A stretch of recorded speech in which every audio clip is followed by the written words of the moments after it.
Paragliding করার শখ ছিল অনেক দিনেরই। সেই আশা পূরণ করার জন্যই বন্ধুদের সাথে বেরিয়ে পড়লাম কালিম্পংয়ের উদ্দেশ্যে।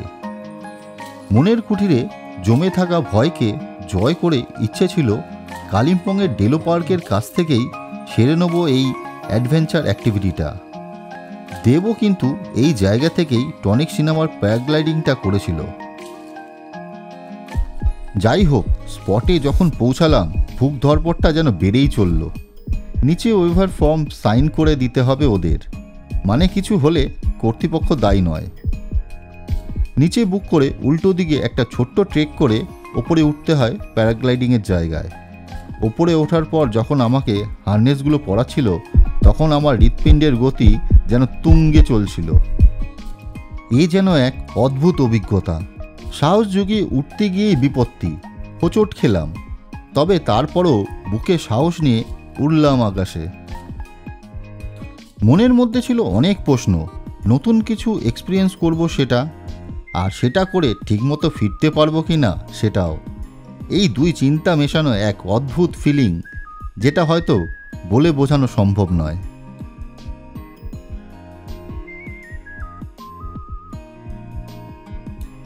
মাটি থেকে কয়েক হাজার ফুট উঁচুতে, নিচে পাহাড়, জঙ্গল, নদী, আহা সে কি প্রাকৃতিক সৌন্দর্য! যদিও নিচে তাকাতে ভয় লাগছিল, তবে আনন্দও হচ্ছিল। মনে হচ্ছিল কিছু একটা করছি বস।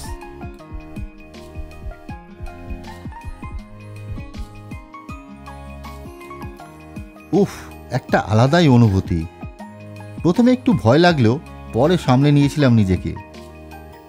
আমার পাইলটটাও খুব মিশুকে ছিল, উঠতে উঠতে বড্ড ইয়ার্কি করছিল।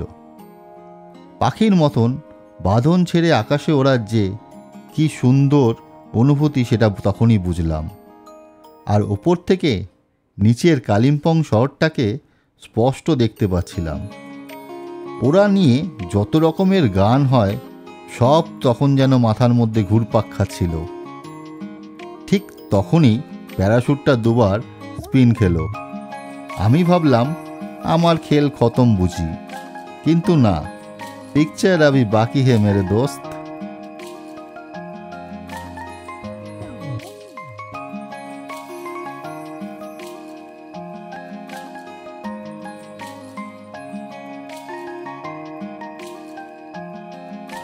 প্রকৃতি প্রেমিক হলে একবার প্যারাগ্লাইডিং করে দেখবে তোমরা। ওপর থেকে প্রকৃতি আর এক অন্য রূপ তোমাদের চোখে ধরা পড়বে। এক মনোরম দৃশ্য যা তোমাদের জন্ম জন্মান্তর পর্যন্ত ভুলতে পারবে না। মনের স্মৃতির কুটিরে এমনভাবে সঞ্চয় হবে যা স্মৃতি হয়ে পরবর্তীকালে বারবার ফিরে আসবে তোমার জীবনে।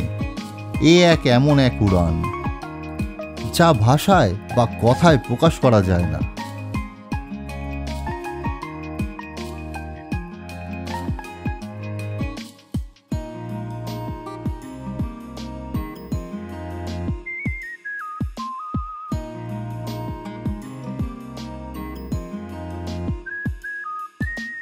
তোমরাই দেখো কি অপরূপ দৃশ্য।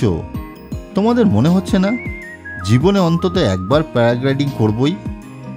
আর এই অপরূপ দৃশ্যের আমিও সাক্ষী হব। ওপর থেকে প্রকৃতিকে উপলব্ধি করার জন্য প্যারাগ্লাইডিং সবচেয়ে ভালো অপশান। এই প্যারাগ্লাইডিংয়ে জীবনে অন্তত একবার করা উচিতই। মনে অনেক সাহস জুগিয়ে এইবার তো আমি করে ফেললাম। ইচ্ছে আছে যতবার আসবো এখানে ততবার একবার করে এই প্যারাগ্লাইডিং করব আমি।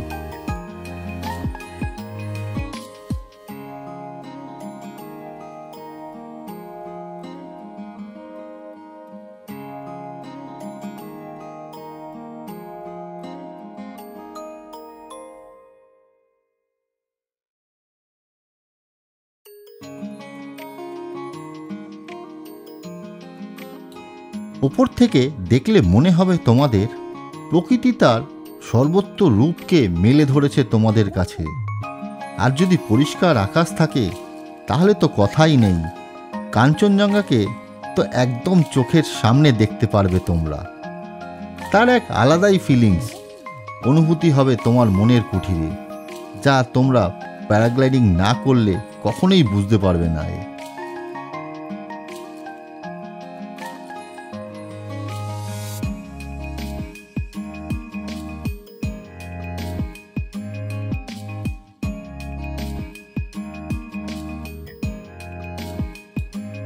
ওপরে প্রকৃতির শীতল বাতাস তোমাকে শান্তি ও প্রশান্তির অনুভূতি জাগাবে মনের মধ্যে। প্রকৃতির সাথে যেন এক আলাদাই সংযোগ তৈরি হবে তোমার মনের কুঠিরের। প্রকৃতি তার সর্বস্ব উজাড় করে দেবে তোমার দুটি নয়নের সামনে, যা উপভোগ করার জন্য এক আলাদাই অনুভূতি তৈরি হবে মনের কুঠিরে।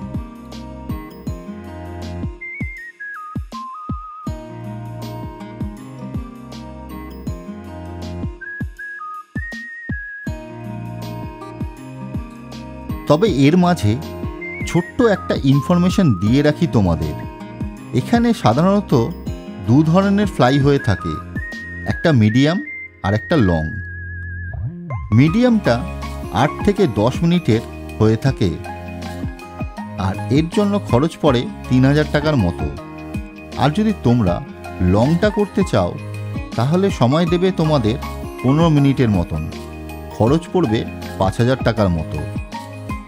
তোমরা চাইলে পুরো ফ্লাইটাকে একটা ভিডিও করে স্মৃতি করে রাখতে পারো, তার জন্য ওনারা ক্যামেরাও দেয়, আর এর জন্য খরচ পড়ে 500 টাকার মতো।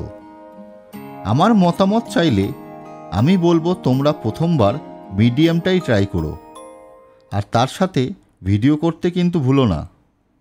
পরের বার নয় লংটা ট্রাই করা যাবে। প্রথমবারে ভয় কাটানোর জন্য নয় মিডিয়ামটাই থাক।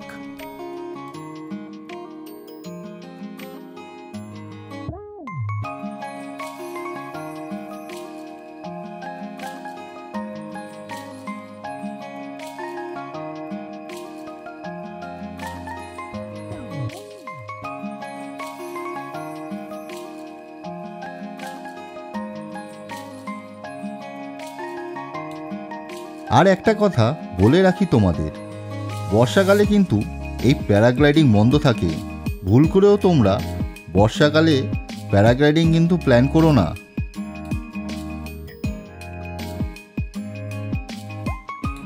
প্রায় 10 মিনিটের কাছাকাছি আমার আকাশপথে যাত্রা হয়ে গেল। এখন আমি আমার গন্তব্যের কাছাকাছি চলে এসেছি। এখন আমার মাটি ছোঁয়ার পালা। তবে মনের মধ্যে একটা যুদ্ধ জয়ের মতন ফিলিংস আসছে।